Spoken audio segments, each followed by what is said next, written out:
here we are at Abydos, and this is the temple of wizard Osiris. It was not dedicated to any king.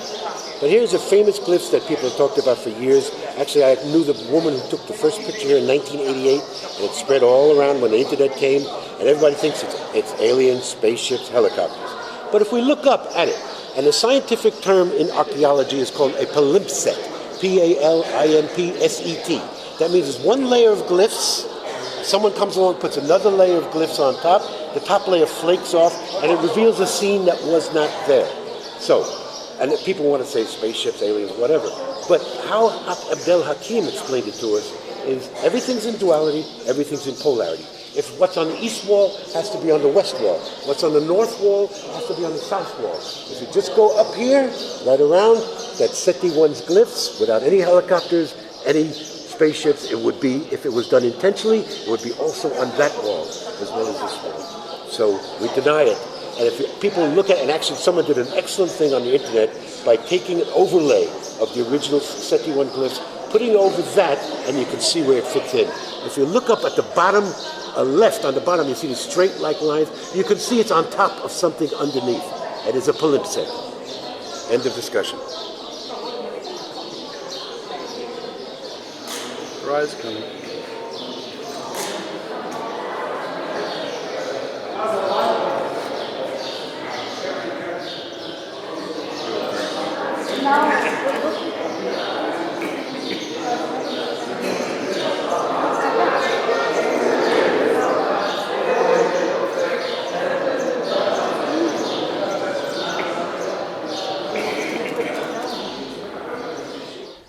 We are at Abydos in Egypt, where the Abydos Temple is, built by the dynastic Egyptians.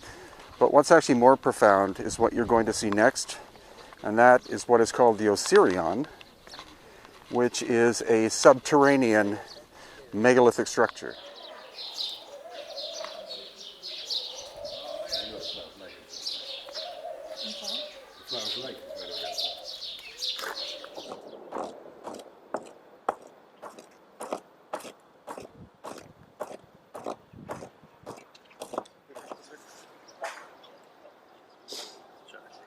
Okay, Peter, you're an engineer.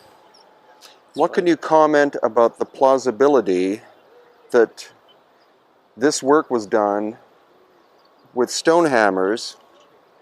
And the main question I have is, how do you think they were going to attempt to get this out of the pit that it's in? But I think first of all, doing it with stone probably wouldn't have worked. Probably taken too much time to do it. And you wouldn't get this kind of alignment. I mean, this is pretty big.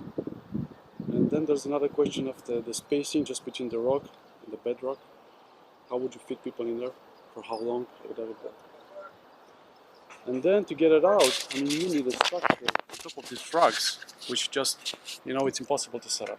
Even if you set it up, you need to probably move it at one point in time. And why do it in the end? I mean, that's one of the main questions. I mean, if you can just take small pieces of rock, just put them all together, you could just do that. But they preferred to take this huge piece of rock out of the ground. The question is why. Okay, this is what looks like another unfinished obelisk behind a large one, only shown to me in 2009 by someone who was local. And it's also very indistinct from the outside. It's not till you come down here that you see they were undercutting, scooping out just like they did the big one. And to his credit, Brian Foster in 2015 saw the crack there and said, Stephen, this is why they stopped this one. Exactly right. Also that. There's nothing else here. Thank you, Randy. The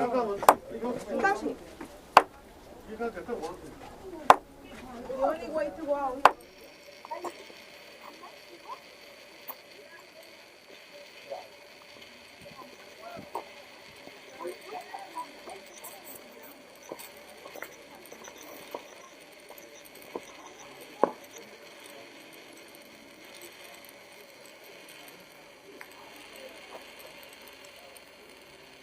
So we found the pre-dynastic center here.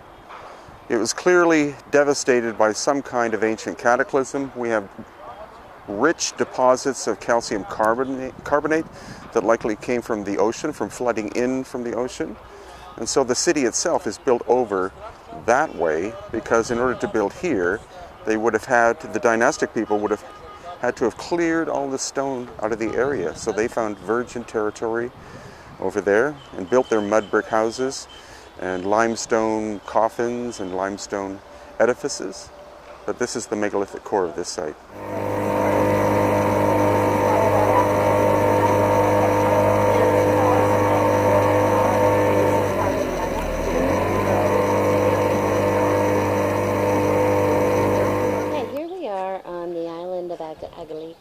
Which is where they've moved the Temple of Isis, block by block, piece by piece, from an island that's over here, which is Philae, that we're familiar with.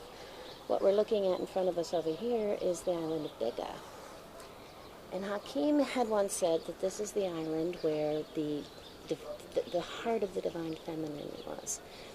And maybe there's a misunderstanding about this, but it's my belief. They say this is an island that we're not allowed to go to. This is totally off limits to the public. Again, which makes you wonder. But they say that there is a very powerful temple to Osiris here.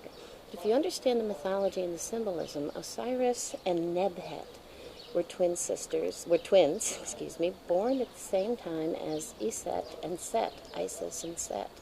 So what, in my opinion, you're looking at is two sets of twins that are identifying form and formless. And if this is an island that is dedicated now to Osiris, he would be the form. He is the face of the land. He represents the 42 nomes of Egypt. And the division comes when Set, the sun Set, cuts him into these 42 pieces. When this happens, Set is the spirit placed in the physical form. So he becomes that spirit. Nebhet, the twin of Osiris, becomes the heart. She's the hidden heart of humanity, and therefore she is the heartbeat, the life force that is hidden within the container of the physical body, Osiris being the physical body. So if we're looking at this whole setup here in Aswan, we're actually looking at Biga being the heart of the Nile, the heart of the fertility of the Nile, which is the electromagnetic current or the life force or the pulse of the land, coming from, and again I would liken her to the pot of gold, which is what's inside the container that becomes released. So Iset would be, she's the magic, she is the energetic container. The wings of Isis represent the magnetic field that surrounds the earth or the land, or even the human body. So you can liken it, it's fractal, it's an understanding of energy. And so this is what we're actually seeing expressed here within the temple, the energetic temple structures that are housed on this land. This is unfortunately the only one that we can see and experience, and it is an extremely powerful temple. Even though they have moved it, it's still a powerful temple as you walk through it. And each part of it is expressing a part of the human body, the part of the energetics of walking through the center, through the polarity of the two sides of this human body that we express in this form.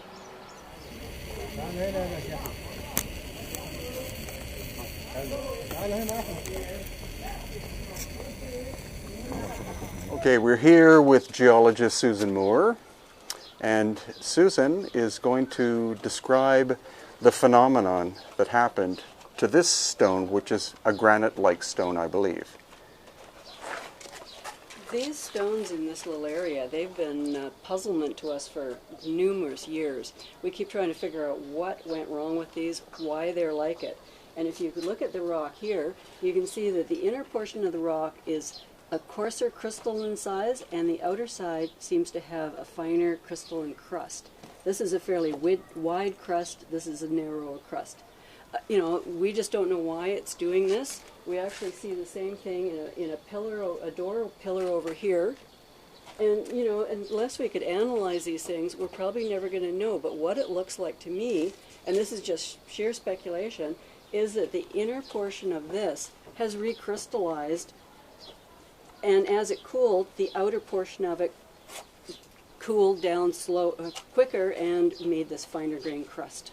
Okay, and that would likely be the result of intense heat. Intense heat. Alone, more or less, in the Valley Temple on the Giza Plateau. And clearly what you're looking at is an incredibly ancient structure. And as I've said many times, as have other authors such as Stephen Mailer, Graham Hancock, etc., this was constructed thousands of years before the dynastic Egyptians ever existed. It is truly megalithic. So with the amount of extreme erosion on the Sphinx, that's telling us that it, again, was carved more than 10,000 years ago, which, as I'm sure most of you know, is at least, or is about, twice as old as the time that the dynastic people have been in Egypt. The massive blocks of the Sphinx Temple and Valley Temple in front of me, which originally were one structure, they were hewn out of this area here. So the Sphinx was not made by being cut out or shaped. Megaton blocks, or megalithic blocks, were cut out and moved in front in order to create that shape. And again, you're not talking about something that was likely possible, or let's just admit it, not possible, during the time of the dynastic Egyptians. So when they arrived here 5,000 to 6,000 years ago, they found the Sphinx in place, and they found these three pyramids and some others in the area called the Land of Osiris, or Bu Wizir, already there. And that's why they're so heavily eroded.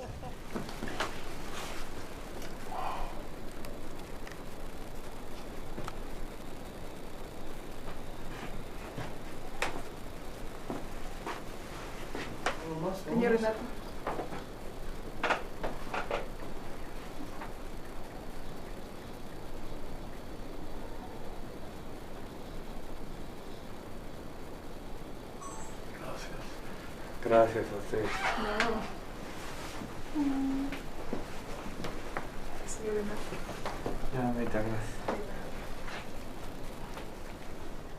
So the Inti Raymi is an Inca celebration likely dating back to the time of the High Inca called Pachacutec, but it could in fact be older. So it's at least a 500-year-old ceremony. As soon as the Spanish arrived in Cusco, of course, they banned it, and I believe it was the 1930s when it began up again. So as you can see, there could quite possibly be 100,000 people here. However, only the privileged few, like us, who have paid, are here to witness the entire spectacle. And we will be doing this again next year in June of 2018. So look at my website, hiddenincatours.com, for how you can join us in this amazing Inca celebration of the rebirth of the sun.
En esta nuestra casa recibimos el valioso aporte y apoyo de la Dirección Desconcentrada de Cultura, nuestros hermanos profesionales que tienen la obligación de proteger este patrimonio, pero que al mismo tiempo también se conjuncionan con la cultura viva.